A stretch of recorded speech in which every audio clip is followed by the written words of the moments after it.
ছায়াময়ী গি dans mon passant। কোনো একটা মামলার সম্পত্তি পৃথকীকরণের সম্বন্ধে আমরা আলোচনা করছিলাম। রু দ্য গ্রেনেলের পুরনো বাড়িতে সন্ধ্যার সময় কয়েকজন বন্ধু মিলে জটলা করছিলাম। আমরা কথা ছিল আমাদের মধ্যে প্রত্যেকেই একটা সত্যি কাহিনী বলবে। আর তারপরে 82 বছর বয়স্ক মার্কুই দে লা টুর স্যামুয়েল দাঁড়িয়ে উঠে কম্পিত স্বরে নিম্নলিখিত কাহিনীটি বললেন। আমিও কিছু আশ্চর্য কাহিনীর কথা জানি। কাহিনীগুলি এমন অদ্ভুত যে সারা জীবন ধরে তারা আমাকে ভাবিয়ে তুলেছে। 56 বছর আগে এই ঘটনাটা ঘটেছিল, তবু এমন একটা মাসও যায়নি যে মাসে সেই কাহিনী নিয়ে আমি স্বপ্ন দেখিনি। সেদিন যে ভয়টা আমি পেয়েছিলাম, সেই ভয়টা আজও আমার মন থেকে অপসৃত হয়নি। পুরো 10টি মিনিট ধরে সেই ভয়ঙ্কর ঘটনার সামনে আমি বসেছিলাম। সেই স্মৃতিটা আজও আমার মন থেকে মুছে যায়নি। হঠাৎ কোনো গোলমাল শুনলেই আমার অন্তরাত্মা কেঁপে ওঠে। রাত্রির অন্ধকারে আবছা কিছু দেখলেই ভয়ে সেখান থেকে ছুটে পালিয়ে যাওয়ার জন্য অস্থির হয়ে উঠি। মোট কথা, রাত্রিতে আমি ভীষণ ভয় পাই। ঘটনাটি আমাকে এতটাই ভয়বিহ্বল আর বিপর্যস্ত করে তুলেছিল, যার কোনো কারণ আমি খুঁজে পাইনি। সে সময় আমি যদি উন্মাদ হয়ে না যেতাম, তাহলে হয়তো ঘটনাটিকে আমি ব্যাখ্যা করতে পারতাম, কিন্তু আমি প্রমাণ করব যে আমি উন্মাদ হইনি। তোমাদের যা ইচ্ছা হয় মনে করতে পারো। ঘটনাটা হচ্ছে এই: 1827 সাল, মাসটা হচ্ছে জুলাই মাস।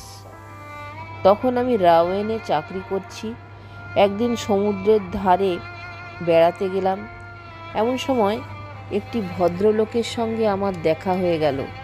মনে হলো তাকে আমি চিনি, কিন্তু কবে আর কোথায় যে আমাদের পরিচয় হয়েছিল তা আমি মনে করতে পারলাম না। স্বাভাবিকভাবেই আমি দাঁড়িয়ে গেলাম। তিনিও তা লক্ষ্য করলেন আর তারপর জড়িয়ে ধরলেন আমাকে। ভদ্রলোকটি আমার যৌবনের বন্ধু। তাকে একসময় আমি খুব ভালোবাসতাম। 5টা বছর তার সঙ্গে আমার দেখা হয়নি। মনে হলো এই বছরের মধ্যেই তিনি 50 বছরের বৃদ্ধ হয়ে গিয়েছেন। চুল সাদা, জীর্ণের মতো তিনি কুঁজো হয়ে হাঁটছিলেন। আমাকে অবাক হয়ে তাকিয়ে থাকতে দেখে তিনি তার জীবনের কাহিনী বললেন। একটি দুর্ভাগ্য তাকে একেবারে ধরাশায়ী করেছে। একটি যুবতীর প্রেমে পড়ে তিনি তাকে বিয়ে করেছিলেন। বছরখানেক উন্মাদের মতো ভালোবেসেছিলেন তাকে। সুখের সাগরে ভেসে দিন কাটিয়েছিলেন। তারপর হঠাৎ হৃদরোগে যুবতীটি মারা যায়। খুব সম্ভবত প্রেমের ব্যর্থতাও সেই মৃত্যুর জন্যে কিছুটা দায়ী ছিল। স্ত্রীর অন্ত্যেষ্টিক্রিয়া যেদিন শেষ হলো, সেদিনই তিনি তার বাড়ি থেকে বেরিয়ে আসেন এবং রাওয়েন, তার যে নিজের বাড়ি রয়েছে, সেখানেই বসবাস করতে থাকেন। সেখানে শোকে মুহ্যমান হয়ে তিনি নিঃসঙ্গ জীবনযাপন করছেন। আর মাঝে মাঝে শোকের উচ্ছ্বাসটা তার এত বেড়ে ওঠে যে আত্মহত্যার কথা চিন্তা না করে তিনি থাকতে পারেন না। তিনি বলে গেলেন, তোমার সঙ্গে আবার যখন দেখা হয়ে গেল, তখন তুমি একটা কাজ আমার করে দিতে পারবে? কাজটা খুব জরুরি। তুমি আমার পুরনো বাসায় যাও। সেখানে অর্থাৎ আমাদের শোয়ার ঘরের ডেস্কে আমার কয়েকটা দরকারি কাগজ পড়ে রয়েছে, সেগুলি আমাকে এনে দিতে। জিনিসটাকে গোপন রাখার প্রয়োজন রয়েছে বলেই আমি কোনো উকিল বা চাকরকে সেখানে পাঠাতে চাইনি। আমার কথা যদি বলো, তাহলে বলবো আর যাব না। তোমাকে আমি ঘরের চাবিটা দিচ্ছি। চলে আসার সময় নিজেই আমি ঘরে তালা দিয়ে এসেছিলাম। সেই সঙ্গে দিচ্ছি ডেস্কের চাবি মালিককে। একখানা চিঠি লিখে দিচ্ছি, সেই তোমাকে দরজা খুলে দেবে, কিন্তু কাল এসো, আমার সঙ্গে প্রভাতী চা খাবে। পরের ব্যবস্থাটা আমরা তখনই করে ফেলব, তবু সাহায্য আমি করব, এই বলে তাকে আমি আশ্বাস দিলাম। একটু বেরিয়ে আসা ছাড়া অন্য কোনো কঠিন ব্যাপার নয়। রাওয়েন থেকে মাত্র কয়েক মাইল দূরেই তার পূর্বতন বাড়ি। ঘোড়ায় চড়ে সেখানে পৌঁছাতে ঘণ্টাখানেক সময় লেগেছিল মাত্র। পরের দিন সকাল 10টায় ব্রেকফাস্টের জন্য আমি বন্ধুর বাসায় হাজির হলাম। দুজনে বসে একসঙ্গে খেলাম, কিন্তু তিনি বিশেষ কোনো কথা বললেন না। তিনি কথা না বলার জন্যে আমার কাছে ক্ষমা চাইলেন। বললেন, ও বাড়ির কথা মনে হতেই আমি শোকে মুহ্যমান হয়ে পড়েছি। পুরনো শোকটা আবার আমার উথলে উঠছে। তাকে দেখে বেশি উত্তেজিত মনে হলো তিনি কি যেন একটা ভাবছেন, যেন তার মনের মধ্যে একটা ভীষণ সংঘর্ষ চলছে। অবশেষে কি আমাকে করতে হবে যে সম্বন্ধে আমাকে সব বুঝিয়ে বললেন। কাজটা খুব সহজ। ডেস্কের ডান দিকের প্রথম ড্রয়ারে 2টো চিঠির প্যাকেট রয়েছে, আর রয়েছে এক বান্ডিল কাগজ। সেই ড্রয়ারের চাবিটা আমাকে দিয়ে দিলেন। তিনি বললেন, চিঠিগুলির ওপরে ইচ্ছে করলে তুমি চোখ বুলাতে পারো। তার কাছ থেকে বিদায় নিয়ে বেলা 1টার সময় আমি কাজে বেরিয়ে গেলাম। আবহাওয়াটা ছিল বড়ই চমৎকার।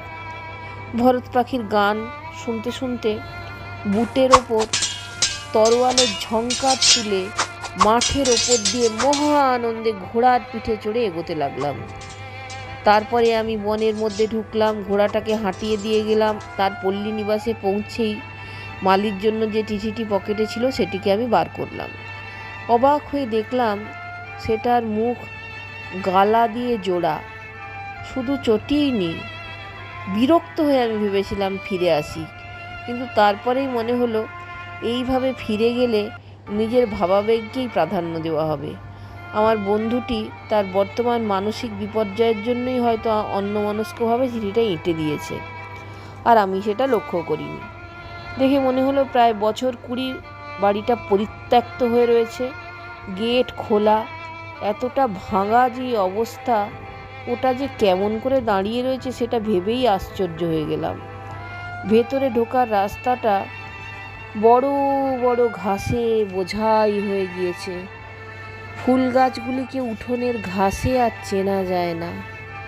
জানালা জোরে ঝাঁকানি দেওয়ার সঙ্গে সঙ্গে বাসের দরজা দিয়ে একটি বুড়ো লোক বেরিয়ে এসে আমাকে দেখে কেমন যেন অবাক হয়ে গেল। চিঠিটা পেয়ে সে পড়ল, একবার নয় বারবার।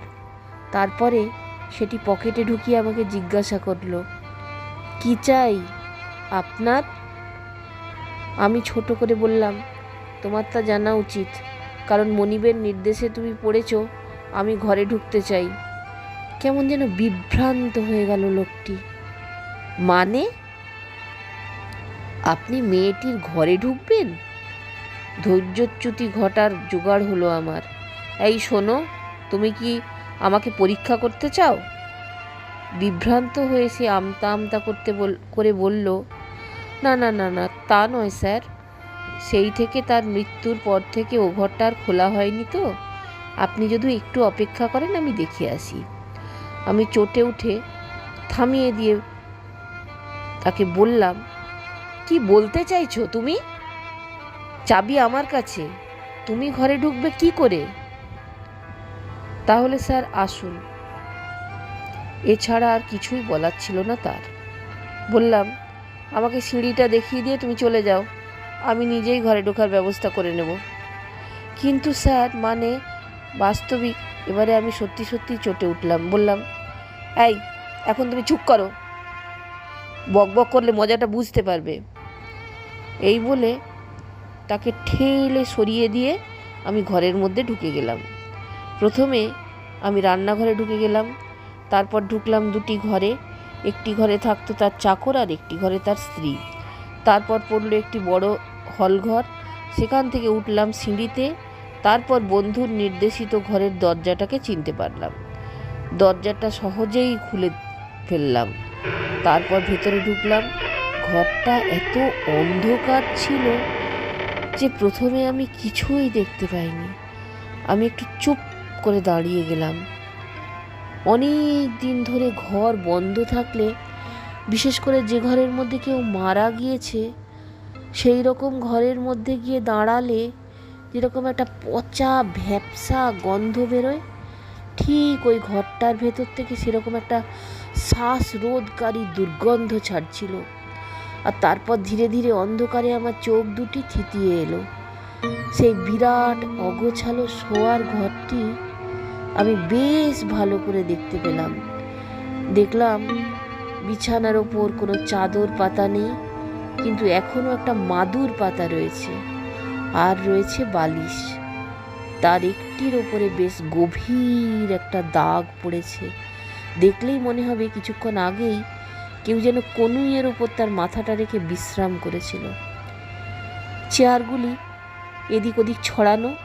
একটা ছোট্ট ঘর আমার চোখে পড়ল। তার দরজাটা অর্ধেকটা খোলা। প্রথমেই আমি জানালার ধারে গেলাম। আলো ঢোকার জন্য পাল্লাগুলো খুলে দিলাম, কিন্তু জানালার খড়খড়িগুলি অনেক দিন বন্ধ থাকার ফলে এমন শক্ত হয়ে বসে গিয়েছিল যে সেগুলি কিছুতেই আমি নড়াতে পারলাম না। তরোয়ালের খোঁচা দিয়ে ভাঙার চেষ্টা করলাম, তাতেও কিছু হলো না। তারপর আমি তিতিবিরক্ত হয়ে উঠলাম এবং সেই আলোতেই সব কিছু দেখতে পাচ্ছিলাম। এই ভেবে খড়খড়ি খোলার চেষ্টার পর পণ্ডশ্রম না করে টেবিলের দিকে এগিয়ে গেলাম। একটা আরাম কেদারার ওপরে বসে যে ড্রয়ারটির কথা বন্ধু আমাকে বলেছিল তার ডালাটি টানলাম। ড্রয়ারটা একেবারে বোঝাই হয়েছিল।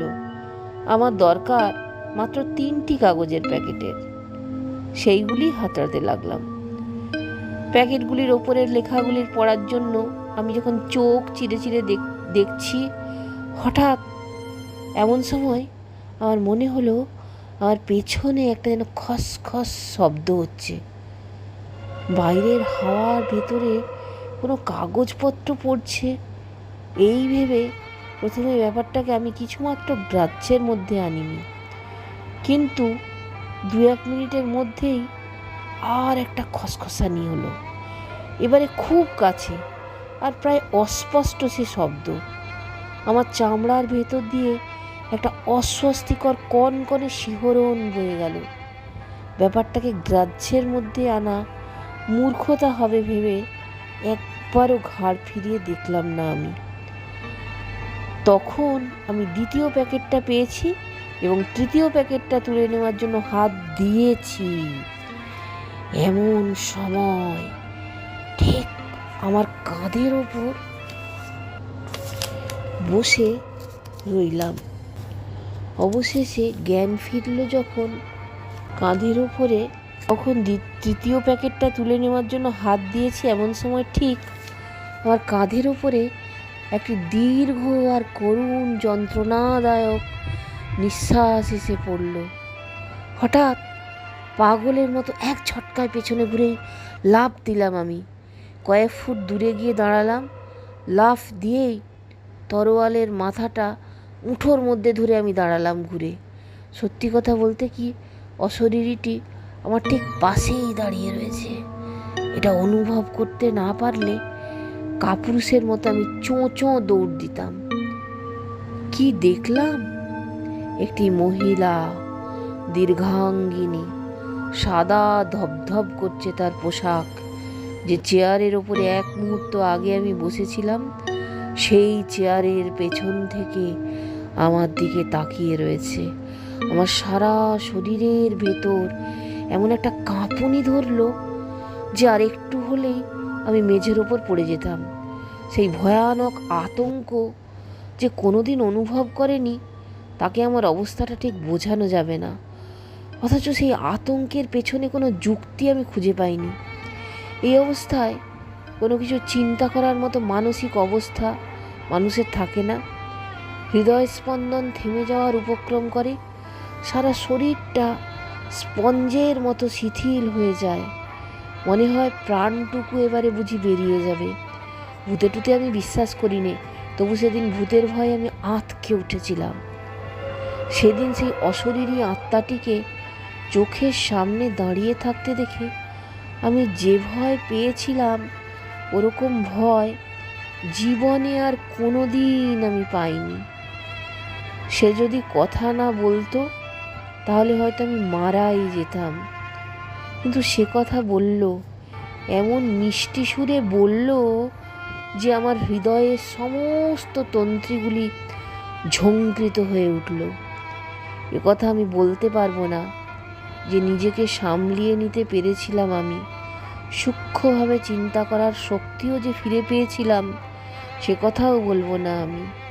না, আমি এত ভয় পেয়েছিলাম যে কি করছি তা আমি মোটেই বুঝতে পারিনি। তবে হ্যাঁ, একটা গর্ব সৈনিকের শেষ দম্ভ নিয়ে মুখের চেহারাটাকে আমি মোটামুটি ভাবে সহজ করে রাখতে পেরেছিলাম। নিজের কাছেই ভূতই হোক অথবা কোনো নারীই হোক, তার কাছে আমি যে ভয় পাইনি সেটাই প্রমাণ করতে চেয়েছিলাম। অবশ্য পরে এটা আমি বুঝতে পেরেছিলাম, কারণ ওই মূর্তিটি দেখার পরে আমি তোমাদের নিশ্চয় করে বলতে পারি ওসব কথা আদৌ মনে হয়নি আমার। তখন আমি সত্যই ভয় পেয়েছিলাম। মেয়েটি বলল করুণ কণ্ঠে, স্যার, আমার জন্যে অনেক কিছু করতে পারেন আপনি। উত্তর দেওয়ার চেষ্টা করেছিলাম আমি, কিন্তু মুখে কোনো কথা জোগায়নি। গলার ভেতর থেকে কেবল একটা অস্পষ্ট শব্দ তালগোল পাকিয়ে বেরিয়ে এসেছিল মাত্র। সে বলে গেল, করবেন? আপনি আমাকে বাঁচাতে পারেন, নীরোগ করতে পারেন আমাকে। আমার ভীষণ কষ্ট হচ্ছে, ভীষণ ভীষণ। তারপরে আমার দিকে তাকিয়ে আবার বলল, করবেন? তখনও আমার গলা দিয়ে স্বর বেরোলো না, কেবল ঘাড় নেড়ে বললাম, হ্যাঁ করব। এই কথা শুনে মেয়েটি আমার সামনে কচ্ছপের খোলার একটা চিরুনি ধরে আস্তে আস্তে বলল, আমার চুলগুলি আঁচড়িয়ে দিন, তাতেই আমার অসুখ সেরে যাবে। চুল আমার আঁচড়ে দিতেই হবে আপনাকে। আমার মাথার দিকে চেয়ে দেখুন, কি কষ্টই না আমি পাচ্ছি। এই চুলগুলি আমাকে যন্ত্রণা দিচ্ছে। তার চুল খোলা, লম্বা আর কালো, মনে হলো চেয়ারের পেছন দিয়ে ঝুলে মেঝের ওপর লুটিয়ে পড়েছে। কাঁপতে কাঁপতে সেই চিরুনিটা আমি নিলামই বা কেন? আর তার সেই লম্বা কালো চুলগুলি, সেগুলি ছোঁয়ার সঙ্গে সঙ্গে আমার শরীরে একটা ভীষণ ঠান্ডা কনকনে অবসাদ নেমে এলো। তা আমি বলতে পারবো না। সেই অনুভূতিটা আজও আমার আঙুলের ডগায় লেগে রয়েছে। সে কথা মনে হলে আজও আমি ভয়ে শিউরে উঠি। কেমন করে তার এই ঠান্ডা চুলগুলিকে সেদিন আমি আঁচড়েছিলাম তা আমি জানি নে। সেই চুলগুলি টেনে টুনে আঁচড়ে দিয়েছিলাম আমি, ছাড়িয়ে দিয়েছিলাম সব জটা। একটা দীর্ঘশ্বাস ফেলে সে মাথা নিচু করেছিল। দেখে মনে হচ্ছিল সে বেশ আনন্দ পাচ্ছে।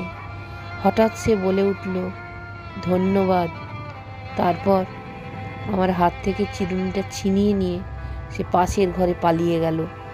আমি আগেই লক্ষ্য করেছিলাম পাশের ঘরের দরজাটা আধখোলা অবস্থায় ছিল। একা বসে রইলাম আমি। দুঃস্বপ্ন দেখে জেগে উঠলে মানুষ যেভাবে চুপচাপ বসে থাকে, বেশ কয়েক সেকেন্ড আমিও সেই রকম চুপচাপ হতভম্বের মতো বসে রইলাম। অবশেষে জ্ঞান ফিরে এলো আমার। জানালার ধারে দৌড়ে গেলাম আমি। জোর করে খড়খড়িগুলো খুলে দিলাম। ঘরের মধ্যে এক ঝলক আলো ঢুকে গেল। সেই দরজার সামনে হাজির হলাম। দেখলাম কপাট তার বদ্ধ হয়ে গিয়েছে, তাকে খোলার সাধ্য আমার নেই। তারপরে আকস্মিক একটা আতঙ্কের মতো দৌড়ে পালিয়ে আসার একটা উন্মাদ বাসনা আমার উপর ভর করে বসল। যুদ্ধক্ষেত্রে সৈন্যরা জানে এই আতঙ্ক কি জিনিস। ডেস্কের ওপরে কাগজের যে 3টি প্যাকেট পড়েছিল সেগুলি তুলে নিয়ে ঘর থেকে ছুট্টে বেরিয়ে এলাম আমি। 4টে করে সিঁড়ির ধাপ আর একটা লাফে পেরিয়ে এলাম। কেমন করে যে শেষ পর্যন্ত বাইরে বেরিয়ে এলাম তা আমি জানি নে। ঘোড়াটা আমার একটু দূরে দাঁড়িয়েছিল, সোজা হয়ে তার উপর লাফিয়ে পড়ে ঊর্ধ্বশ্বাসে ঘোড়া ছুটিয়ে দিলাম। পুরো একটা ঘন্টা ধরে আমি কেবলই ভাবতে লাগলাম, সত্যি কি আমি দেখেছি? আমার স্নায়ুগুলি দুর্বোধ্য কোনো আতঙ্কে যে দুর্বল হয়ে পড়েছিল সে বিষয়ে কোনো সন্দেহ নেই। মানসিক দুর্বলতার ফলেই মাঝে মাঝে আমরা অলৌকিক বস্তু দেখতে পাই। এই অলৌকিক ঘটনার মূলে রয়েছে অতি প্রাকৃত কোনো শক্তি। জানালার কাছে এসে আমার মনে হলো হয়তো আমি কোনো অবাস্তব ছায়াই দেখেছি। তারপরেই হঠাৎ আমার বুকের দিকে লক্ষ্য পড়ল। আমার সামরিক পোশাক চুলে ভর্তি হয়ে গিয়েছে, মেয়েদের লম্বা চুল আমার গলায় বোতামে আটকে রয়েছে। কাঁপতে কাঁপতে একটি একটি করে খুঁটে সেগুলো আমি বাইরে ফেলে দিলাম। আর তারপর আমি আদ্দালিকে ডাকলাম। বিগত কয়েকটি ঘন্টায় আমি এতই বিব্রত হয়েছিলাম যে তখনই বন্ধুটির সঙ্গে দেখা করার মানসিক অবস্থা আমার ছিল না।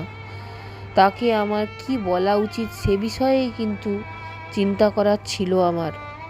আর্দালির হাতে বন্ধুটিকে তার চিঠিগুলি পাঠিয়ে দিলাম। বন্ধুটি সেনানীটির হাতে প্রাপ্তি স্বীকারও করেছিলেন। বিশেষ করে আমার কথায় তিনি জিজ্ঞাসা করেছিলেন তাকে। সেনানীটি তাকে বলেছিল যে রোদে আমার মাথা ধরেছে, আমি অসুস্থ। সংবাদটা পেয়ে তাকে আমার সম্বন্ধে বেশ উদ্বিগ্ন হতে দেখা গিয়েছিল।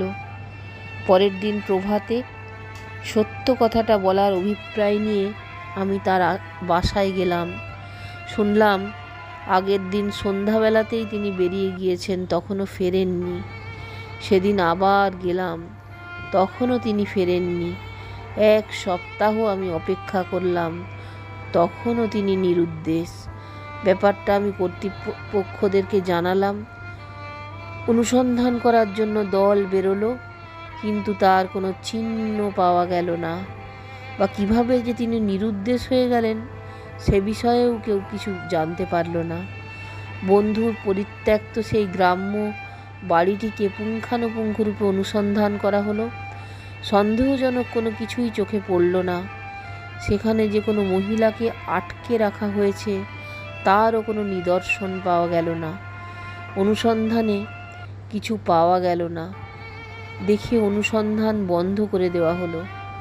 পরের 56 বছর ধরে আর কিচ্ছু শুনিনি আমি আগেও যা জানতাম আজও তাই জানি, তার বেশি নয়।